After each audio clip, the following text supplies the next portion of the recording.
Nga tukyagenda maaso mu kulikenya Frank Gashumba ono twabadde naye for over an hour era nga muli egakyali mangi nnyo eri side ye.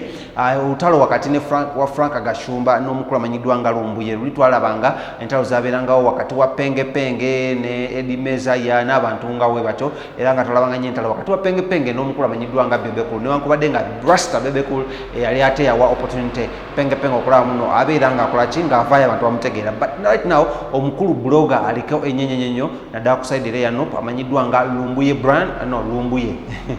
Lumbuye ono munange era nga ye omu ku abo aba blogging nga basinziira mu nsi ez'enjawulo era nga ye ensi gy'alimu saagala kuba nga njogera because asinga mbadde mugobera ku social media ez'enjawulo. Lumbuye ono munange olutalo lwaki Frank Gashumba yamuguddeko olutalo era n'agamba agenda kuba asamoninga Interpol ebeere ng'emunoonya mukomyewo e Uganda because Lumbuye yayitiridde okuvuma abantu n'okuncitinga violence ng'asinziira ku tribal lines. Yagambye muno omukulu ono Lumbuye first of all yasooka n'abika kabaka wa Buganda magulu cuucu n'antawetwa mu gutata gusinze kwa n'okwogerako obwogezi kintu kinene nnyo era yagambye muno omukulu ono okumata wansi kitiibwa yagambye muno how can you tell muno Uganda is being ruled by Banyarwanda not Ugandans. Nagamba omuntu yenenna n'omuganda Uganda so kuva mu Uganda tulaba Flavia Namulindwa tulaba Donizera tulaba baani muvawala bali mu America shege ne balina obutuuze ontegera bunyo. So why would you say muno omuntu si muna Uganda yet citizenship yeggwanga esokubeera ku osogifuna nga either by birth okitegera n'ensonga abali bafunye passport mubimanyi descendant birth n'ebisigaddeko ebyo. So omukulu ono Frank Gashumba yaweereza obubaka eri omukulu amanyiddwa nga President Bobi Wine okulaba muno avaayo ayogere ku blog ono ayeyita blogger wa Nope era nga abloginga bintu bya Nope okuvaayo okubanga amuvumirira n'okumwegaana oba to demarcate, to put a line between Bobi Wine ne Lumbuye ne Nope because yekwese mu kifaananyi oba mu umbrella ya Nope ng'ate yakola ki abagisiga ekifaananyi kibi. So yagambye Bobi Wine abeeko kyayogera ku nsonga zino because Lumbuye yabika kabaka takomye kwolwo Lumbuye avaayo n'ayogera ebintu ebitakwatagana ddala ebintu bibayita ebiri tribalistic. So njagala nkutuuseko ko Frank Gashumba ng'ayogera about Lumbuye ono n'ebintu ye yamusindikidde obubaka bwe yamusindikidde Bukambwe era olutalo luno simanyi lugenda kuggwera lukyali lw'amaanyi nnyo. Ye yagambye Frank Gashumba teyeegaana kubanga Munyarwanda because descendants gye yakola ki gye bali era gye yava ne bakabajja sedze Erengo then bakate bajja ekamene bajje byantonde bakabajja Kampala. So Frank Gashumba bw'ato bwakoze ajja kuba ayongera okuba nga akola ki ng'atunyonyola kamukutuseko atunyonyole ensonga zino nga bwe ziri bwe tukoma tugende maaso n'amawulire amala mangi nnyo kubanga Frank Gashumba akyalina amawulire amala mangi naffe tukyalina amawulire amala mangi nnyo agenda mu maaso mu ggwanga lya Uganda mu kwekalakaasa kuno. Naye ate mulimu abatumbaavu, waliwo omutumbaavu ali ttaka eyo saagana kwogera linnya lye kubanga he stinks alina olusu omanyi awunya aveeyo ye distancing ku batumbaavu bano abali ettake abapromotinga the gospel of tribalism and hate. Bw'atavaayo n'ate distancing abanga atugamba nti asanctioninga bebakola ki bebakola. Envayo gy'avaayo n'avumirira President Yoweri Museveni n'avumirira Uganda Police in the same vein it was expecting okuvaayo abakole ki abe distancing. I'll give an example. 2008 Barack Obama nga yimidde okuba president waliwo omusajja bamuyita Reverend White. Reverend oyo yali pastor wa Barack Obama n'avaayo n'ayogera ebigambo ebyali geared at race n'ebirala. Barack Obama n'avaayo n'agamba nti sisobola kwegaana bishop oyo yali bishop wange n'ebigambo byakozesa tebiri in line na Democratic Party ya America.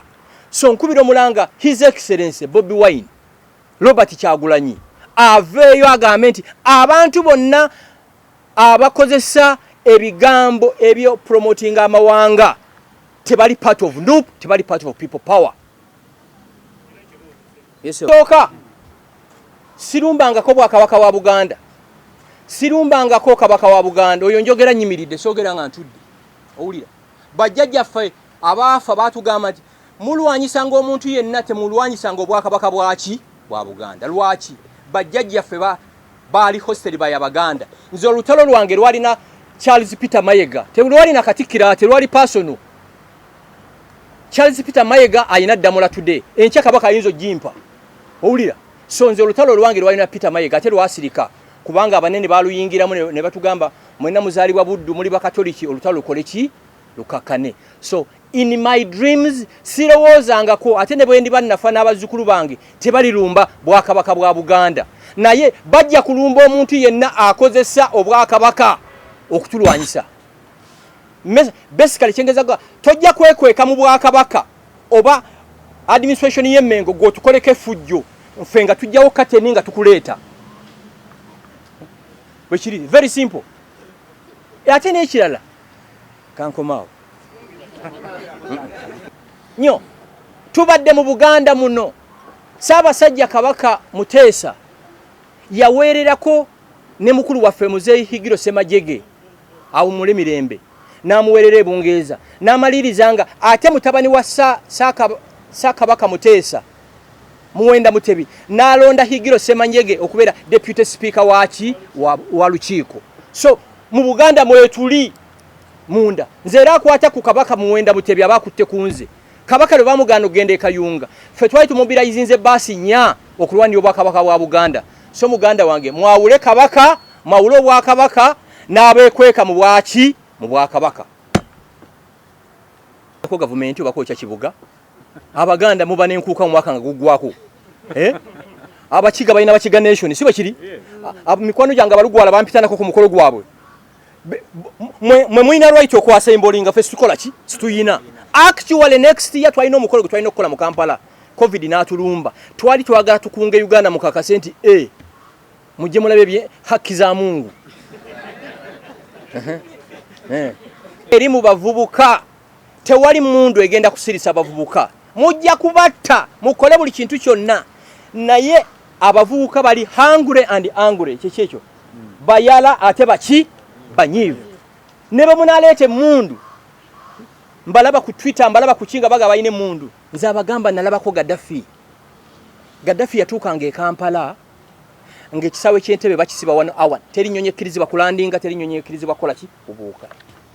Ebiseera bye twalina esafari company nga batupangisaako emmotoka driver wange nangamba kino sinza kikakasa nti emmoloka esooka eya Gaddafi ebadde tuuse Kajjansi ng'effemba ye ekyali Ntebe mumpulire naye Gaddafi yattibwa omwana wa myaka 19 Mukama mumuze mirembe kubanga yatuziikira omuzikiti Gold Camp yatuzimbira omuzikiti gwawa Gold Kampala naye Gaddafi yaziikwa abantu 3 entaana yasimu abantu 3 babiri be bamuziika tewali muntu amanyi entaana yaani ya Gaddafi eyalina buli kimu.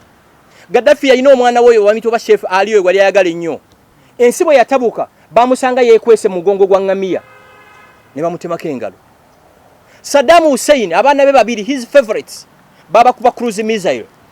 So kyentegeeza nti bano aboogeza amaanyi si be basoose naye bwe tugenda bwe tuti prepare for Syria I can tell you kubanga balina obuyinza bagamba tulemeddeko n'abavuka bagamba mulina obukola ki obusuula.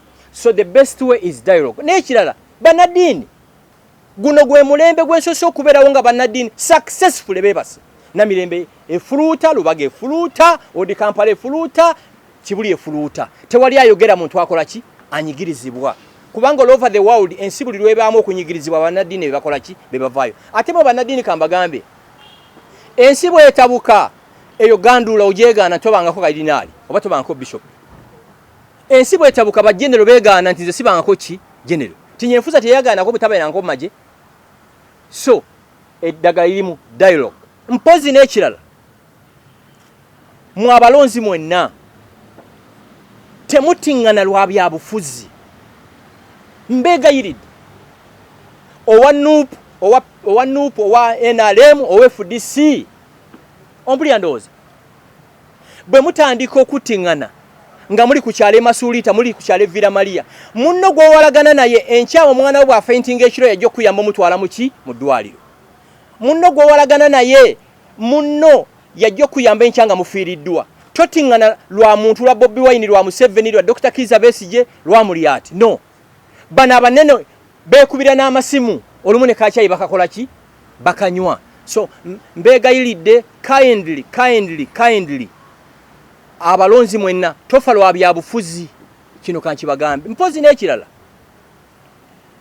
nkubira omulanga Robert Kyagulanyi Bobi Wine presidential candidate ko tugezezzaako nga gye tusobola ne tugenzo kiraba nga it's very important that we stand up and be counted. Yes tukozesezza press conference eno nene avenues endala situkoze eki situzirese mabega okiwulira ndowooza mpozi ekyala twayagala okupetitioninga parliament naye omuntu asinga okusosola amawanga muno bamuyita Kadaaga. Yaŋŋamba nze nnyini sirina right kwogera Munnayuganda, tisiri muki Munnayuganda. Kati nzirukirewa ewa sipiika yaŋŋamba nti siri Munnayuganda, okitegeera ndowooza. But I can assure you, oba sipiika atukozeeko oba tatukozeeko, we are here. I can tell you. Kubanga situnyagangako kintu kya muntu, naffe tuhasolinganga ono namumanya 2.5 ono nasa 2.5 muhaso okiwulira ndowooza. Abanyarwanda abavuga boda abatunda ensene n'abatunda amata toyinza nabbamalayo, okitegeera ndowooza. Abanyarwanda abali e Dubai abakola emirimu gino egy'ekipakasi bemuyita bannakadaama bakadaama, ono yuno gyabadde ayagala ogenda abajega bamu passport bagikutte. Kati enkyaba omusanga nga yeekalakaasa ng'ogamba nti abavuka bakola ki nti beekalakaasa.